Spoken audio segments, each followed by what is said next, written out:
the lead group with Siegmund, White and Scherb. These are people who, whatever happens, are going to be carrying a good pace. They're going to be running very fast. As Huller there, well, he's already not a million miles away from the tail of the field. I mean, when it comes to pit stops, that's I'm not sure. A pretty fiery one. You've got to really fancy yourself to think you're in that group and you're being held up. So that's a big call. Yes, it's kind of confidence in capital letters, that one, isn't it, really, from Dennis Huller. But he was second in the World Championship, so if anyone's going to have that kind of confidence, there's only one person in the world who's going to have more confidence about that than Dennis Huller. So, yeah, and it's, of course, is Michael Schottler, who's not even in this race. He's still in the competitors area. So there is Siegmund, the German, Fabian Siegmund, continues in the lead. Now, Ed White is closing in on Siegmund. He's sort of filling in that gap that was occupied by Dennis Huller, who we saw come in the pit. So Ed White is now closer to the leader than he was when he was running third, not only in obviously positions, but actually on the track as well. That gap has now been filled by Ed White. Ed White is closing on the leader. Now, maybe this is why Huller came in. Maybe Huller was feeling held up, and that's why he came in. Question is, will Ed White do the same, or will he stay behind Siegmund? Because he's right on the tail of the German now. Will Ed White come in, or will he not? No, he's not going to, nor is Michael Scherb, who's trying to close in on Ed White as they cross the line again. So there they come. There's Siegmund, White and Michael Scherb. Oh, that's in the pits. That's a slightly scruffy pit entrance there from Adriano Medeiros, just making contact, getting a little bit out of shape. I think more than anything, it puts you in a bad kind of concentration place, but he's had to take a second stab. He is safely through the pit stop, but it's not quick. There we go, he's back on the track and he's running in 10th place. Is Adriano Medeiros. He actually lives in the UK these days and does an awful lot of racing in cars. Personal friend of mine for many years, worked with him at Palmer Sports and a number of other venues as an instructor. Adriano Medeiros, he knows what to do, but he was a complete newcomer to indoor karting. It's certainly not his regular motorsport at all. There are a lot of different elements that go into success in indoor karting. He's doing very well indeed to be doing as well as he is. Yes, he might be running 10th and last, but he has been in the pits, and to actually be at a certain level which puts him in contention with anybody here today does show a fine form. And Ed White's taking the lead. Ed White is in the lead. Somewhere, somehow, while we were thinking about Adriano Medeiros, Ed White is taking the lead and Siegmund's been pushed back to third. It's Scherb who's second. Scherb is in second. So Siegmund, sorry to everybody watching, we completely missed it, but Siegmund's lost the place. Oh, and another bit of contact there.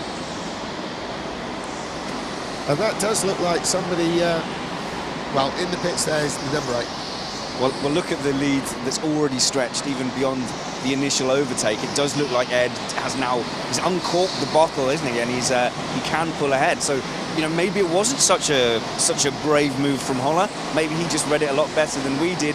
As into the pits in a very quick entry speed is number 14, which is Rufat. That has to go down as one of the best pit stops I've seen. Oh, spoke too soon. But yeah, it was a good entry. Yeah, sorry about that, Spanners. I called someone in the pits. And in fact, there's Adriano Medeiros. He's trying to make a move on the Frenchman. He's round one side, he's trying the other. He's out of view, and it's all going on. On the screen, we've got a little bit of a different race, but certainly out on the track, we've got Adriano Medeiros, who's working his way onto the back of the French. I mean, he's gone down the inside. Medeiros can do it. No, he can't.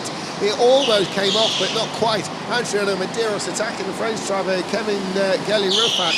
And in the pits, you've got somebody, Spanish. Yeah, we've got Andy Hewitt in here from Stag Racing, makes a clean stop, and he's on his way. Yeah, and he's comfortably clear of Kelly Rafat and Adriano Medeiros there.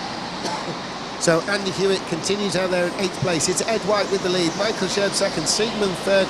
What do we think of Dennis Huller? He's the fastest on the track as we speak. He's set a new lap record for this particular race.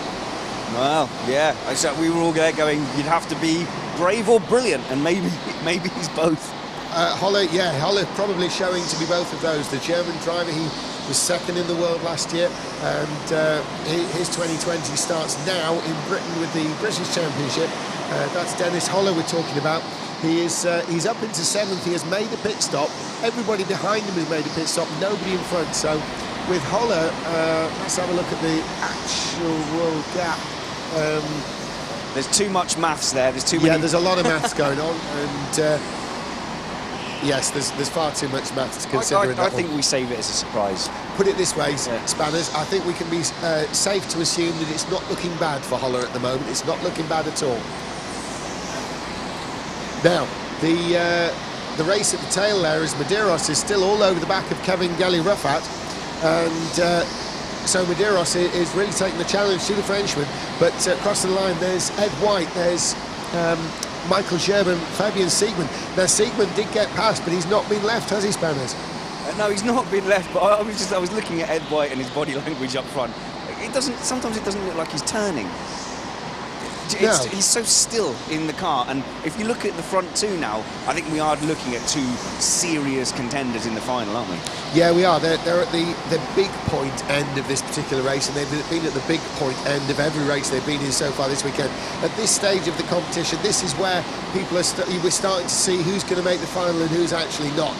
This year it's been even closer than ever before, and we're certainly seeing that Ed White is the leader there, Gerb second, and Siegmann in third. It continues on in that sort of order, as Ed White is under enormous pressure from Michael Gerb, but if anyone can absorb it, it's Ed White. We don't really have a handle yet, but Holler is still the fastest. Holler is still fastest on the track. He's the only one 33.5 on that lap.